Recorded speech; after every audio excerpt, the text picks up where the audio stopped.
to our informational session on the merit system. Wanted to welcome you to the Anaheim campus. Those of you who are here with us in person and online. My name is Valentina Patel, and I'm the Provost of North Orange Continuing Education. And it is my pleasure to introduce the moderator for the evening session, Professor Leanne Coppell from the Cypress College. Welcome. And Leanne will introduce our presenters. Thank you very much, and welcome again. All righty. So again, welcome to the merit system presentation. And I just wanted to let you know what the format would be this evening. We will have two 20-minute presentations in both outlining the advantages and the disadvantages of the merit system. We will first hear from Bea Tran and Michael Brayette, who are from CSEA Merit System Committee, who will discuss the pros of the merit system. And then we will hear from Robert Salmon, who is the Director of Human Resources at Citrus College, who will discuss the disadvantages of the merit-based system. Following the 20-minute, two 20-minute presentations, we will have a 20-minute question and answer period. You will see cards on the table, and we would ask you, if you have questions for the speakers tonight, to fill out a card. We would ask you please to make sure that you have one question per card. So if you have multiple questions, please go ahead and fill out multiple cards, and we will answer as many of the questions as we can in the time limit. Each of the presenters will have 1 minute to respond to the questions, and we will alternate who has the opportunity to answer the questions first. So when you have your card and it is ready to be collected, go ahead and hold it up in the air, and someone will come and collect the card from you. So without further ado, I would like to introduce Bea Tran from the CSEA Merit System Committee.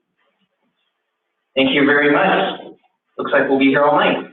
I'm kidding. Only have 20 minutes. So let me just ask a show of hands. Is there anyone out there that's working through the district? Anyone in your life ever, who you knew was hired because of someone else they knew for the job?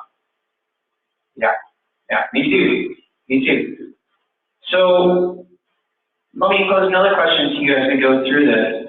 Why would district, if this was such a not so great value for you, if this wasn't of any use to you, why would the district be pushing so hard? Why would they be telling you, oh, this is a terrible thing? What are they trying to protect?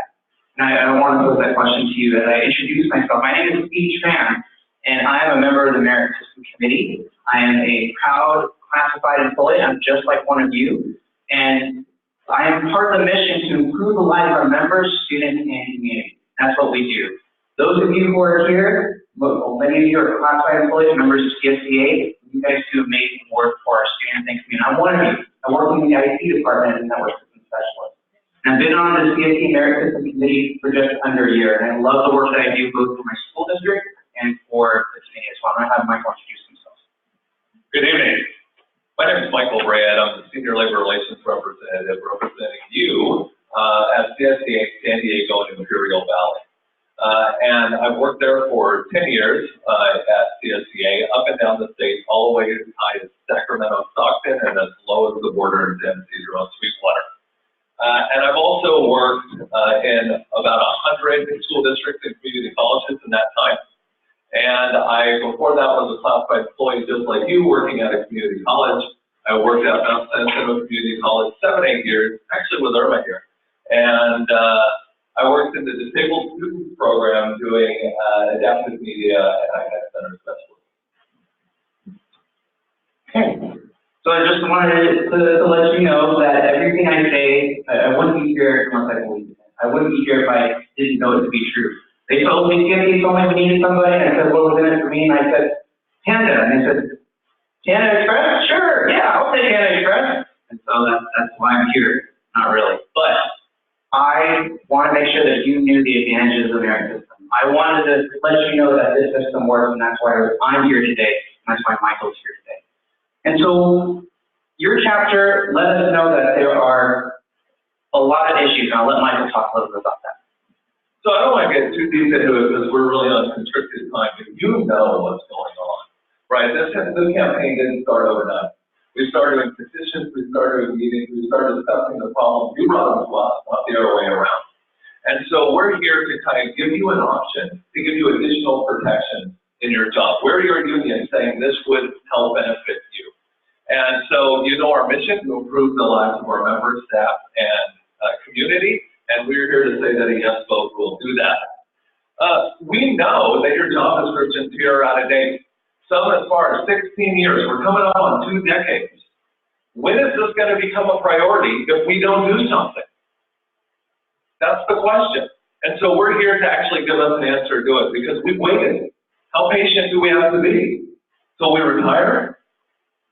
And this is about having a neutral person look at the hiring and the firing. That is the epitome and explanation of fairness, and that's what we deserve as classified employees.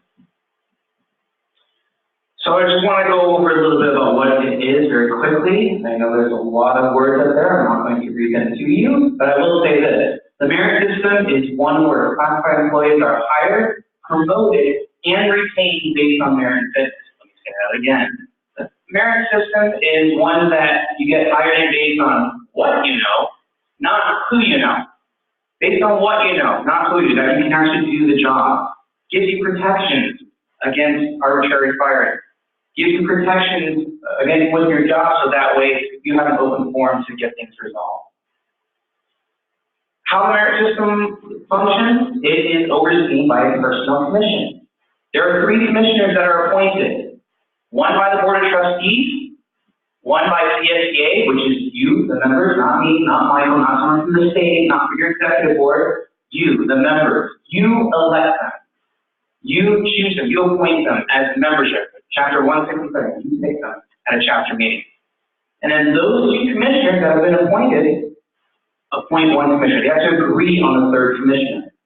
So there's a balance of power. Board of Trustees, CSEA, they appoint 1 person. So there's 3 people. So who are the commissioners? Not an employee of the district. Cannot be an employee of your district. They cannot be employees. They cannot be working here. They cannot be board members here or anywhere else in the state of California. They cannot be board members of a county board or community college education board. And they must be known adherent. They must be known as known adherent to the principles of the merit system. Basically, yes, I do believe in impartial and fair hiring practices. Yes, I do believe in the value of classified employees. Yes, I do believe in transparent HR. I believe in these things. So they must show in their employment and all that they do that they believe in those things. And then those 3 people hire 1 personnel director to oversee all of the classified HR operations, and they also must be impartial. They are responsible only to the commission. They are not responsible to the district. They're not responsible to CSA. They're responsible to the commission. So there's a level of impartiality, there's a level of transparency in that. And so that brings us to one of the big advantages of the merit system. It is independent.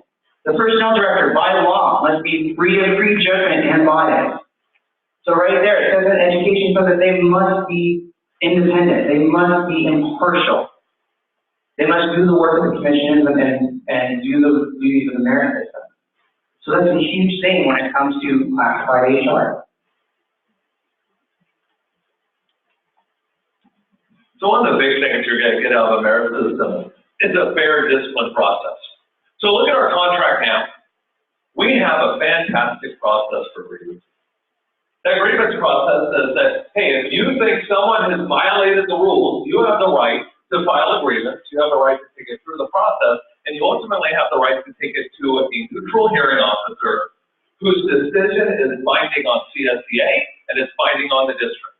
So if you take it from point 1 to point 2 of that process, you will end in a neutral decision. But our jobs that are protected by the 14th Amendment of the Constitution of the United States of America don't have the same protections. It's good enough for our grievances, but for some reason, it's not good enough for our jobs. And we've tried to get it in bargaining. District's not interested. They want to be able to be judge, jury, and executioner. And I can understand that. That's a lot of power. So under your current system, someone goes to get written up, disciplined, they get a new manager, they have a different perspective than the last manager. Also, you were a great employee for 20 years, but now you're terrible. Imagine how that happens out of nowhere. And you have you get written up. And so you first go to the Skelly officer who worked with your manager to write you up. And so they're not free of bias and prejudgment. They were involved in the write-up. And then you go to a hearing officer. The hearing officer makes a recommendation to the school board who makes a decision. And guess what? Your Skelly officer can go in closed session and Lord knows what they're telling the board. And so what we're to say is this. It shouldn't happen that way. It should go to our commission where we have a say in appointing our commissioner. We have the ability to talk to our commissioner. And you know what? Both parties, CSEA and the district, should have to present to the commission at the same time.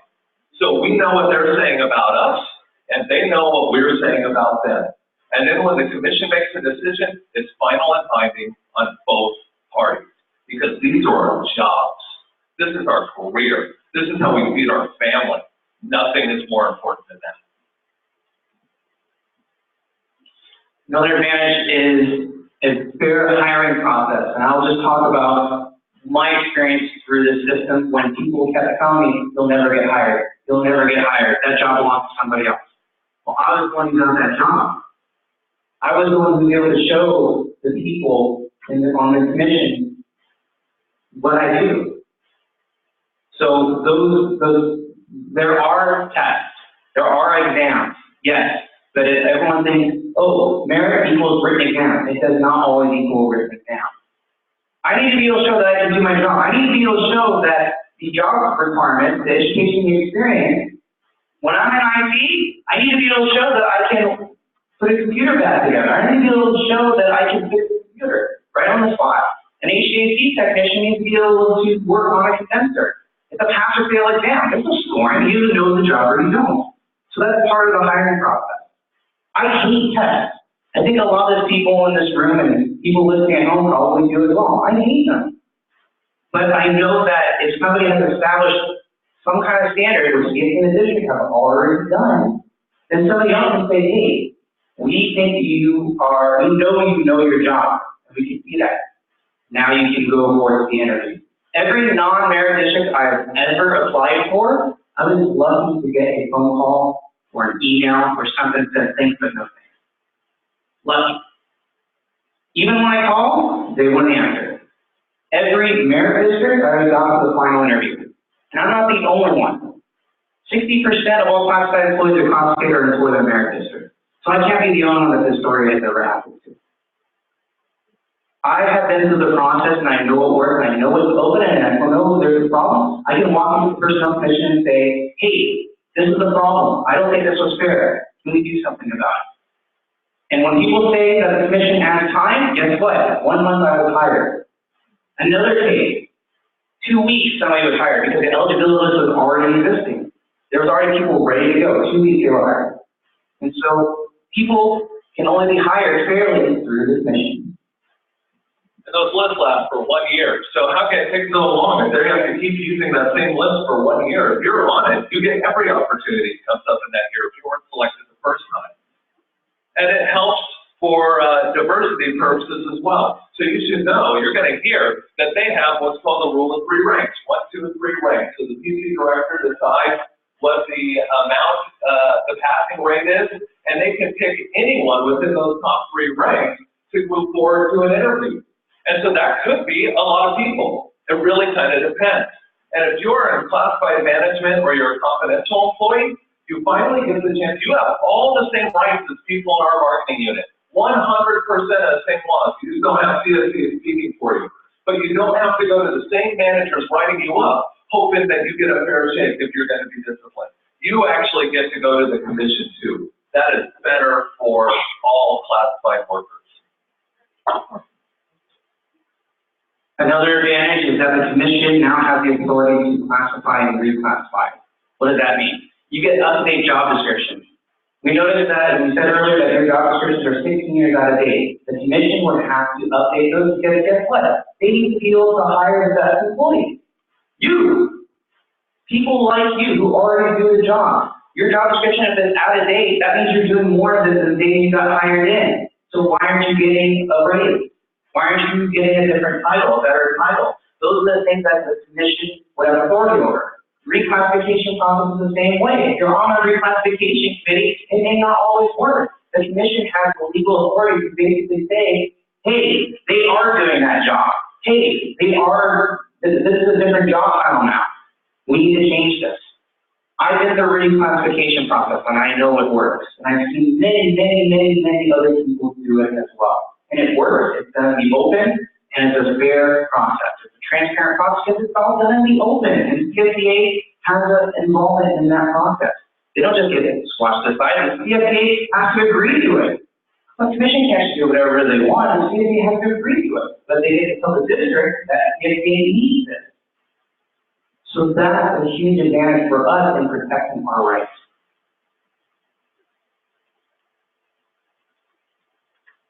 Input, you get input. Like I said, everything is subject to the Brown Act, so everything is open and transparent. That's a huge pro because you can call your commissioner. You can pick up the phone, call your commissioner, and say, hey, I'm not having a problem. You can go to them in open session on a public meeting of the commission and say, hey, I'm having a problem. And the commission has to address it and hear your case. So you have the input, somebody else to go to and say, this is wrong, I need this fixed. And that goes to the next pro. The transparency and accountability of the commission, it really does speak for itself because everything is in the open. You have all decisions of HR now are subject to public review. The commission has to act on it. The personnel director that the commission hires has to answer to that commission and say, how did you justify this? How did you justify this recruitment? How do we know that this process was fair? Those questions now get asked. They now have to answer to that. You now have a department. When you go to the merit system, you now get a department that is responsive to you, that is dedicated to classified employees. How about that? The work that you do, now respected, because now you have an HR department that is dedicated to you. You have commissioners who are focused on you, not anyone else but you. Why not have that? Why not have that process so that we aren't forgotten?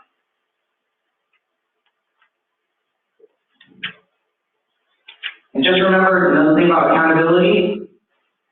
Personnel commissions have to publish an annual report every year of all the statistics, all the things that they're doing. And guess what? You can call them. You can call them and get information. You can call them and get the statistics on promotion. Here's a statistic. 30 to 40% of promotions happen in the merit system. That's published. That's public information. That's into the promotional process. It works. Why? Because if you already work for the district, you get a seniority point. So you already have an edge on somebody outside of the district already. Most of the eligibility lists that we have in our district, even if they're open to the public, most of them are mostly classified employees that work for the district. So you already have an advantage in the merit system. So promotions do happen, they work, and if it's not working, then you now have somebody who can enforce it and say, hey, we need to fix this. One of the things I like about our presentation, and you should demand that for every presentation, is that we put the law on every one of our slides. So you don't have to believe me. You don't have to believe me. You know how to look it up yourself. That's important. And so one of the things I want to stress to you is that when a district creates a classification, the law says under the education code that they have the right to establish a position with fixed duties under 8809. And so they're allowed to say, hey, I want to get into this business. That's their right to do. And so in a merit system, then it goes to the commission for placing it where they think, based on the job duties and the requirements that would take to accomplish that job, where it should go on the salary schedule. And they provide a recommendation to the parties. And so that has an anchoring effect because they do classification studies for the surrounding area. So they could say this job should be paid around this amount. That becomes the beginning proposal for bargaining. That means you're halfway home. No lowball salaries to start negotiation. You're already competitive. And in this area, we need that more than anything. And our contracts are respected. I want to be clear, you're going to hear a lot of stuff. You're going to hear a lot of things saying, oh, but you already have all these rights in your contract. Yeah, we do. And that's fine. And we can enforce those through grievances as necessary, and we will. But here's the bottom line. We want a fair process for hiring, which is not in the contract.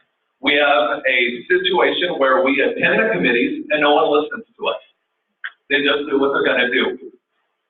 But I guess they're right. We're technically in the room. We have someone in there, but they'll snowball our opinion. We know how that goes. You guys have been involved in it.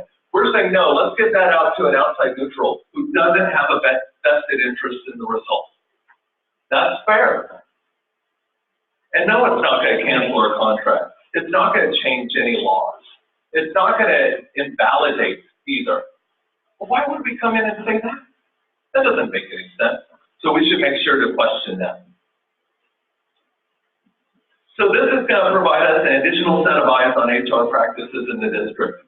And that's important. It's an entire system just for supporting our members. It doesn't go for other employees, only classified employees, classified confidential and classified management. It must be, business of the commission must be conducted under the Brown Act. Commissioners, all three are appointed for 3-year terms, and one commissioner is up every year. And so you better believe if they weren't doing what they're supposed to do, CSEA would want to pull them, and we will. And if they're not doing what the district wants them to do, I imagine they would do the same with our appointee. And you better believe we won't agree to an appointee continuing as the neutral, who's not actually neutral for our members. So the protections that you have, additional protections, more than you already have. This isn't about replacing your right, it's about needing more. Your right to file grievances won't go away. Your right to file a lawsuit won't go away. You will go to the commission for many things, especially for HR-related things. And this is why your chapter in CSEA is advocating for the merit system to have a new provider and tell the district, hey, you need to do this. And so vote yes for a more fair hiring and promotional system. Vote yes for more discipline, better disciplining system, something that's protecting you, more transparent operations, ability to update your job descriptions in a timely manner. And when your manager changes, you have somewhere to go to now to make sure that your job's protected. So vote yes on July 18th for the merit system, for better protection, so that you can better more effectively serve your members, students, and community. Thank you so much. All right, thank you, Steve and Michael. And next, we are going to hear from Robert Samus, who is going to discuss the disadvantages of the merit system. Thank you. While bringing up my PowerPoint presentation, let me just introduce myself again. My name is Robert Samus. I'm currently the Director of Human Resources at Citrus Community College District, which is a proud non-merit district. I started my professional career as a CSEA field labor representative. I then went to law school, became an attorney, represented community college districts, K-12 districts on merit. I have a lot of experience in these areas. I have worked in merit systems, and I also served for a period of time as the CSEA appointee to the Personnel Commission in Leadville Unified. And what I want to ask you tonight is a couple of things. As you listen to my presentation, ask yourself, what will change for me if we adopt a merit system? What will change for me in terms of my work routine, my work rules, and my protections? What will change for my client? And I think we'll come to the conclusion that not much of anything is going to change for you.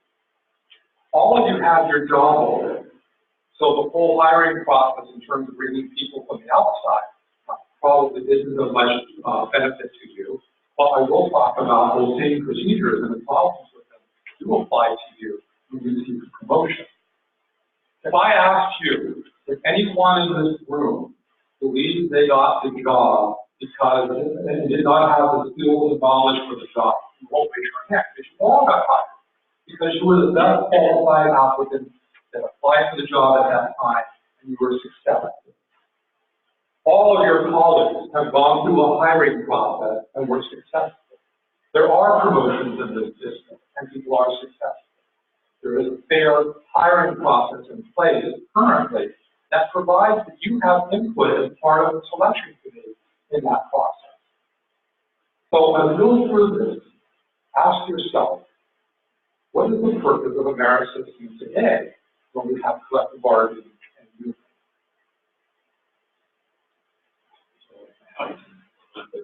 Turn it off? No, it's very good. Yeah, the sheet. There we go. So the merit system was first established in school districts back in the mid-1930s. There was a prevalent problem in government hiring in that time of our history. That was oftentimes people in government employee positions didn't get jobs unless they supported some political candidate, or made some type of donation to a political candidate, or knew someone in power. It's different than someone here, you all raise your hand and say, yes, you know someone here who may have helped you get your job. I doubt that anyone would ask you to pay them, and I doubt that anyone unfairly or unduly made your employment decision work. There are people here who probably encouraged you, and that's fine. But what we're talking about is a system that came into place to deal with a patently offensive and wrong system that existed. Only 5 of the 73 community colleges currently have a merit system. Ask yourself why. I'll come back to that and hopefully give some explanation. Long Beach City College was the last community college to implement a merit system, and that was back in 1978. No community college has become a merit system since 1978. Hold that date in your thoughts. A lot has happened since the mid-30s. We have lots of laws now that protect all employees, particularly school employees. We have Title VII of the Civil Rights Act, which prohibits discrimination and ensures a fair hiring process. There is the California Fair Employment and Housing Act, which is a state law that does the same thing. We have the Educational Employment Relations Act, and that's the law that allows you to join a union and collectively bargain for work rules, which is done. This document is a collective bargaining agreement and has all of your work rules in it. Personnel Commission can't do anything to disturb this document, as you heard. There are board policies and administrative procedures in place that protect classified managers and confidential employees. So remember the date 1978. The collective bargaining law that we operate under came into effect right around 1978. By the time it got implemented, it was more 1979. I would suggest to you that's why there has been no merit system, new merit system since 1978, because employees recognize that it's not a personnel commission that protects your rights. It's a union that protects your rights in cooperation and working with management and in negotiating fair work rules in a contract. That's what protects your rights, not the promise of some third-party, three-member personnel commission that might magically change all of that, and it can't. All right. So we talked a little bit about, you heard a little bit about the hiring process. It's really kind of a fundamental change that you'll see for hiring and promotion, and that is the way the merit system operates. And they do this to try to determine who are going to be the best applicants for the job. And they try to do this under the guise of being fair, but I think actually it offends our sense of fairness because they try to make the hiring process a mathematical procedure rather than really being open and fair. And the way they do that is by examination. So if there's an open position which they're recruiting for, the Personnel Commission director will decide what type of employment exam will be used. All applicants have to take that exam. It either be a written exam, a practical demonstration skill, an assessment of your application, or an appraisal interview. Or it could be all of those. Now, my experience has been with merit system districts that for most positions in community college districts, they're going to do a written exam and an appraisal interview exam. And what you'll do is the Personnel Commission director will assess by that person's self the pass rate for the written exam. So if you don't pass that exam on that particular day, you don't go forward in the process. This applies for promotions, okay? If you pass the exam, then you go to the qualification appraisal interview, you're given a score then as well. This is combined into a percentage score. And then a determination is made by the Personnel Commission Director as to what will determine what we call the first three ranks. So rank 1 being the highest, will say everyone who receives a 90% or greater on the combined scores will be in rank 1. And that could be many people, not just one person. So if someone has, 10 people have a score of 92, they all go in rank 1. And then that person has to decide where does rank 2 start. Normally that would be around 85%. So everyone who scored between 85% and 90% is placed in rank 2, and then down to rank 3, let's say 75%, all those individuals who are between 75 and 80% on rank 3. That list gets certified by the Personnel Commission. It then goes to the district, and the district then hires from anyone who is in those top 3 ranks. And that could be numerous people. Right now, when you want to promote, you have the right to make it known that you want to be promoted. And the district is required to consider your application for promotion before they do an outside recruitment. Right? Then you get interviewed by a committee that includes your peers. In a merit system district, they're not always required to do just what are called promotional only exams. In promoted positions, because they need to ensure that there's an adequate number of employees, they do what's called an open competitive exam. And if they are looking at promotional opportunities, there is an open and promotional list. So you're merged in with everyone from the open list, everyone from the promotional list, and then your names go to the district. So ask yourself this. How can that process be any more fair than what you currently have?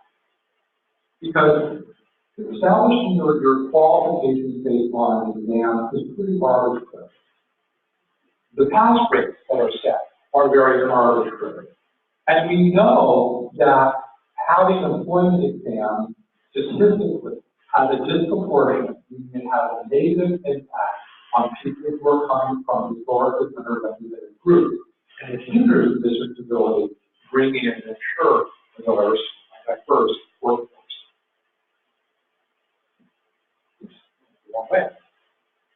So we talked a lot about what the commission can do. You've heard a lot about that. And here are all the topics from the Education Code that the Personnel Commission can adopt rules. I'll just go through a couple of them. If you look at the list, demotions, transfers, dismissals, resignations, layoffs, reemployment, vacation, leave of absence, compensation for reclassification, all that good stuff, sounds an awful lot like this document, like the bargaining agreement, right? So here's the thing. The merit system, if we're to come in here, can't change anything in this contract. They can't adopt any new rules that would circumvent your collective bargaining agreement. So there is no value added from a merit system. There is no value added. This idea that the Personnel Commission will be a third-party watchdog over human resources office is just fun, because your contract serves that purpose. Your union serves as that person. And I know they do a very good job here of protecting your rights. So let's take a couple of issues. You've heard a little bit about the disciplinary process. This promise that the Personnel Commission will deliver this inherently more fair discipline process. Your contract has the discipline process in it. So the merit system, the Personnel Commission, if they would come in here, could not change what's in your contract. So whatever's in your contract has to be prevailed. Right now, if you are disciplined, you have the right, the Board of Trustees make the final decision that's absolutely correct. They usually will hire a hearing officer. Well, hearing officers are mutually selected between you and the representative of the district. So the district can't impose someone as a hearing officer. These people are professional, they are neutral, and when they come in with a decision, it's going to be not based on bias, not because they're supporting management or because they're against an employee or the union. It's because they're professional, they hear these cases all the time, and they know when what we call just cause is established. And that does go to the Board of Trustees for final review. I have never seen in my career a Board of Trustees ever reverse a decision from a hearing officer. If you're not in the bargaining unit, the Personnel Commission can adopt rules that will apply only to them, not to you in the bargaining unit, that would provide the Personnel Commission, your panel of hire, excuse me, it's been a long day, hire a hearing officer, and then that hearing officer makes a decision, recommendation to them, and the Personnel Commission then makes that decision. That's not going to have much of an impact on all of you, because you have a process. And if you're dissatisfied with the current procedure, your union has the absolute right to continue to try to negotiate binding decision making of the hearing officer using the process. Promotion, we talked about that already a little bit. If you want to promote, you have to go through this eligibility list process. Job descriptions and reclassification. In your collective bargaining agreement, there is an article that deals with job descriptions and reclassification. If you believe that you are performing duties that are inconsistent with your classification, or your job has changed that needs to be looked at, you have the right to file a request to have your position reviewed. Then a reclassification committee comprised of your peers then evaluates that and makes a recommendation to the district as to whether there should be a reclassification or modification to the job description. You already have that. The commission coming in won't change that for you. It can't. If your job descriptions, as my colleague suggested, are so poor and so outdated, I would ask you this: where is the union bid? They have the right to come in and assert that they need changes. So I don't mean that as a criticism. I think only to share with you that you don't need this pretend third-party watchdog called the Personnel Commission. If you're unhappy with your job description, if you're unhappy with anything that's happening at work, you have the right to go to your manager, and if that doesn't resolve it, you have the right to go to your union. Your union has the right to negotiate. You have those protections. And that's where your real power is. Because if you think about it, just because there's going to be 3 commissioners doesn't mean those individuals are inherently fair. One's going to be appointed by the district, so you can just make the assumption if you want that they're not going to be pro-employee, which is not fair. And then the person appointed by the CSEA is going to be unduly fair to the employee. And then you have a third who's a neutral. That's not how it works, folks. If people come together and they do their best. But they're not, these aren't professionals in the area of employment law. They're not hearing officers. They don't know the ins and outs of most of this. They're just 3 individuals who are trying to do some civic duty. They have no inherent ability to build watchdog and protect you. As I said before, and I'll continue to say it, your rights are in this contract. Your rights are guaranteed to you and enforced by CSEA.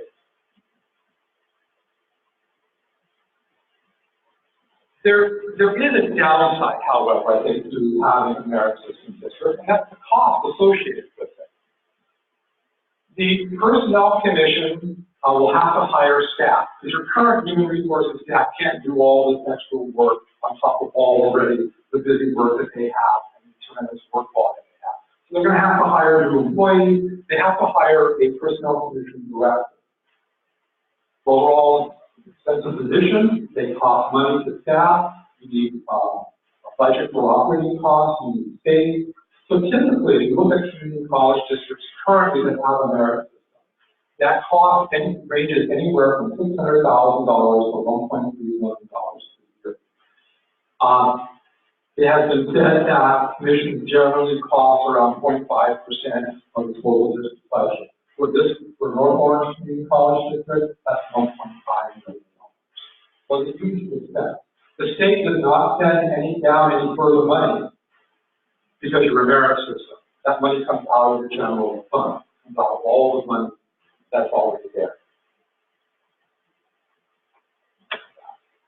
So here are some common concerns. As we talked about, the testing pass rates and percentage scores to determine these top 3 ranks is arbitrary. You can't have a mathematical formula to ensure a fair hiring process. The way you ensure a fair hiring process is adhering to the law, having peers involved, having equal employment representatives monitored on the committee, have a professional human resources staff. You have all of that currently.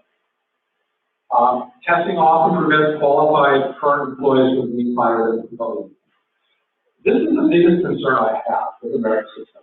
If you're promoted and you took a written exam and the cutoff was 75%, and you scored 74%, you don't go forward. The same as just an appraisal interview. If you don't meet the minimum score, you don't go forward. And when they establish the 3 ranks, let's say rank 3, the lowest rank, has a minimum requirement of having a score of 80%, and you're at 79%.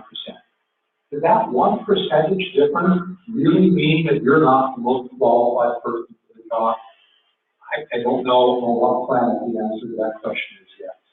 That's why you can't have a mathematical formula for this process. As I said, the personnel commission rules allow 5. They can't change anything in the contract, and that's by design. You don't want the personnel commission to interfere with your collective bargaining rights. The recruitment and selection process is cumbersome and slow. So typically in a merit system, it takes around 3 to 4 more months for recruitment to get it done. They have to schedule tests. They have to schedule a commission meeting to make sure they adopt the eligibility test. They have to do all the other work that's associated with hiring, and it does take more time because it's more work. And I don't know how anyone gets a job in 1 month because typically school districts, community college districts, have to recruit for about 8 weeks because you want to make sure the position is out there and people have an opportunity to apply. Once the recruitment procedure is done, the advertising procedure, I can tell you at Citrus College, we generally get a position, a person selected within 1 month, and by the time we get board approval, it's a month and a half. I'm running out of time. So let me ask you this. I'll go back to my original question. What is this going to provide for you? You know that the hiring rules will not apply to you because you have your job. The promotional rules you're going to get are not actually, if they go backwards, they're less fair for you, which you have. And your collective bargaining agreement has all the rules that govern your work environment, personnel commission that can change that.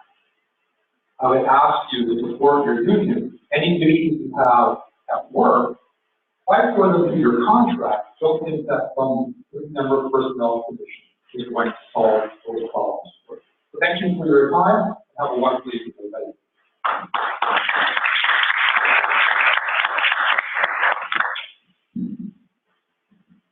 Now we are going to invite Steve and Michael back up, as well as Julie, who will be joining Robert to answer questions. I will. I'm going to shuffle up the questions. There aren't very many, so we may, in fact, get through all of them, but I will go ahead and shuffle them up so that we get the ordering of the questions. Just as a reminder, we will have 1 minute to answer the question. Please remember to ask the question or answer the question that has been posed and not go back to a previous question or whatnot. And yes.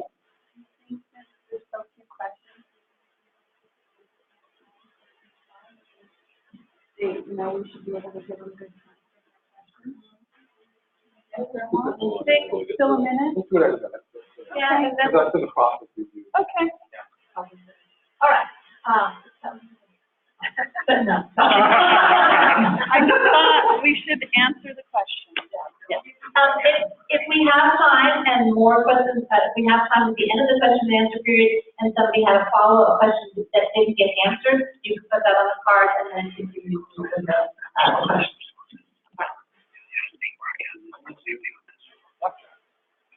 Right, and I believe you started first in the last session, so let you guys start this time. Wait, I need to do math in my head. All right, so the first question that we have this evening is, are examination records public? Our examination records public. So here's what I'm going to do. I'm going to give someone with direct experience, who is an actual classified employee. So I believe the law says that the records have to be The examination records have to be kept for, I think, at least a period of 90 days. And you can go and review those. So if you take any part of the exam and you think, oh, something doesn't look right, you can actually go in and actually review not only the exam, but you can review all the other parts of the recruitment process as well. And that has to be open to you. And if the personnel person is not willing to do that, then you go to the personnel person and say, hey, we need to get this reviewed. And so that is how you make sure that all those are kept. And again, that transparency process. I'm going to let Julie answer that question since she has worked as a personnel commission director. So, for those of you who don't know, I was actually the director of the Personnel Commission for Long Beach Community College District from 2006 to 2014. And if you read the model rule of the merit system, it actually says that all examination records are confidential. They are not open for review. While there may be a process for appeal, that doesn't mean that the records are not kept confidential.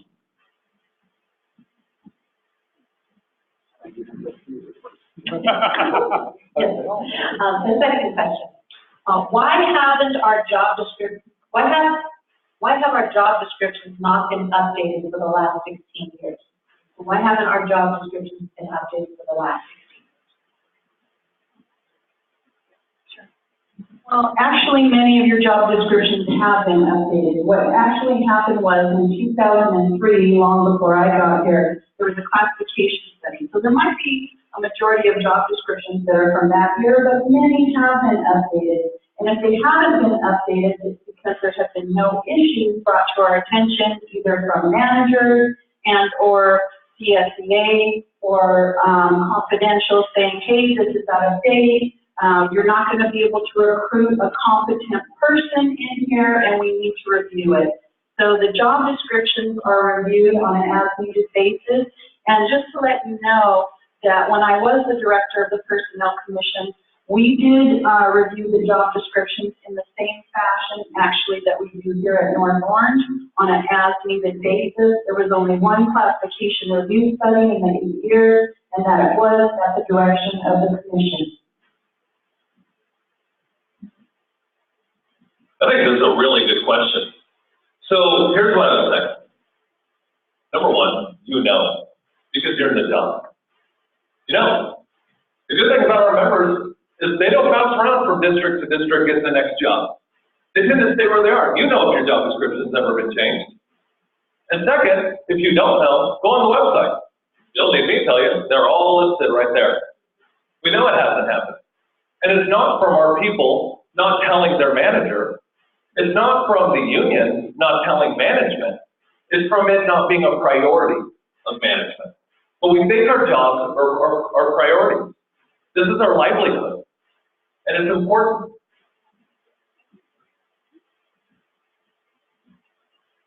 We should keep our remarks to answering the questions whenever possible. I have to be distracted. I have to be talking, but I'm talking.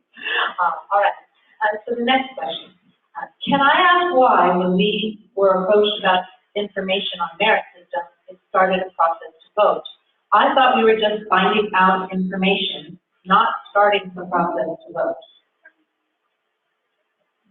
That's a really good question. So this whole kind of situation where we're going back and forth between Robert, Julie, B, and I is all called for in the law.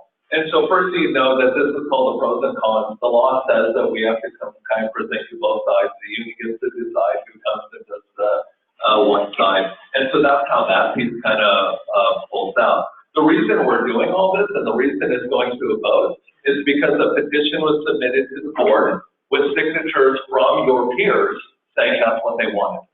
And so that, at that point, started that legal process. Yes, I can. The question again is, can I ask why, when we were approached about information on the merit system, it started a process to vote? I thought we were just finding out information, not starting the process to vote. So in order for this process to be where we are today, a petition had to be circulated and a certain percentage of the classified staff had to sign that. I don't know what people told you, but that petition is never about just receiving information. information. It is about calling for an election as to whether there will be a merit system. That's why we are in this process tonight. Our next question. In the event of the next recession, what happens to our employees if we are using our rainy day fund to pay for the merit fund?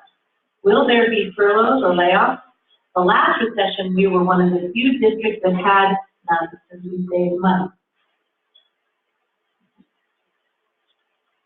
So we always hope we never in a situation where there has to be a layoff. And most community college districts like Northern Orange go through extreme measures to make sure last and they'll have to do in economic decline is layoff staff.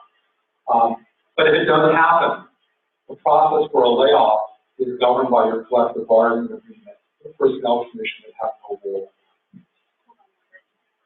So to answer the question, if your funds are being used to fund a merit system, they can't be used to save your job.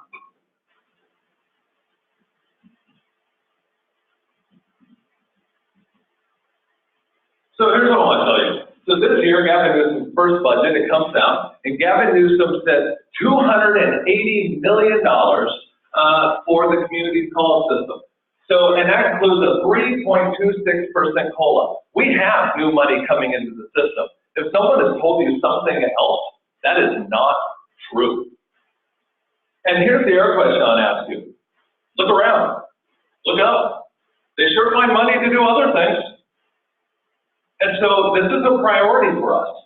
And our members' jobs should be our top priority. Remember, the 14th Amendment of the Constitution of the United States of America. If nothing is more important, if something's more important than that, what is it? All right, the next question.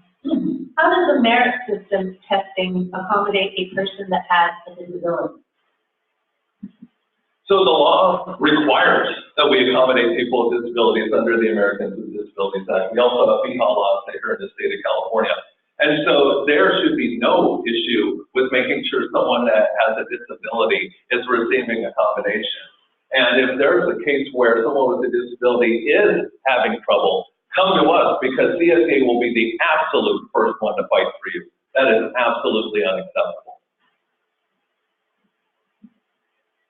So this is a great example where there are a multitude of laws that already establish that a person who has a disability is entitled to accommodation whenever they're competing for a position. That's true currently. That will be true under the merit system. They won't change anything in that process, so they can't, because that's the law. The difference is not whether you have a disability, but how good of a test taker are you. And that's where the problem is different. So more to the how, it's all a case-by-case basis. And so it's going to depend on exactly what the limitation is, and they will be reviewed by the Personnel Commission director, and they will determine what, if any, accommodations are necessary for testing purposes.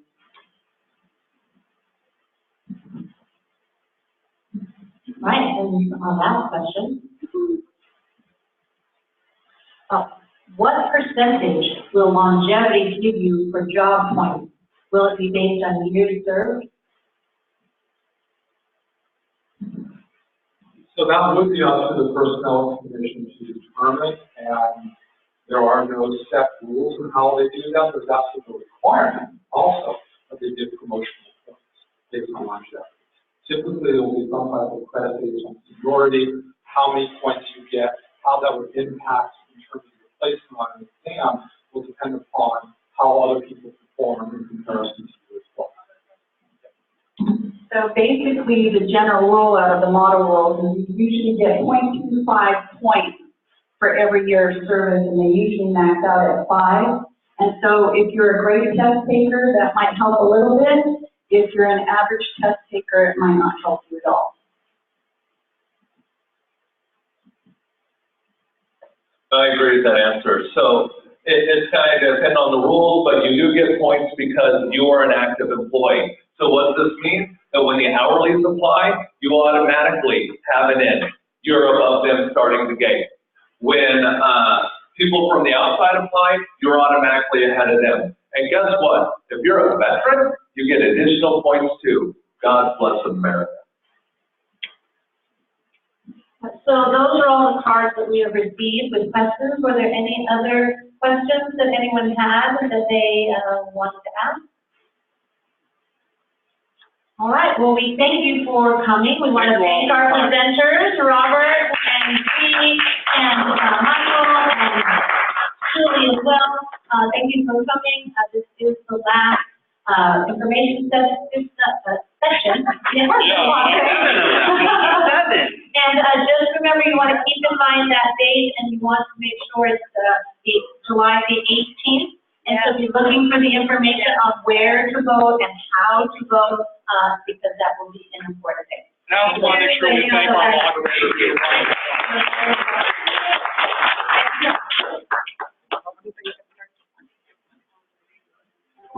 Thank you very much. You're very welcome.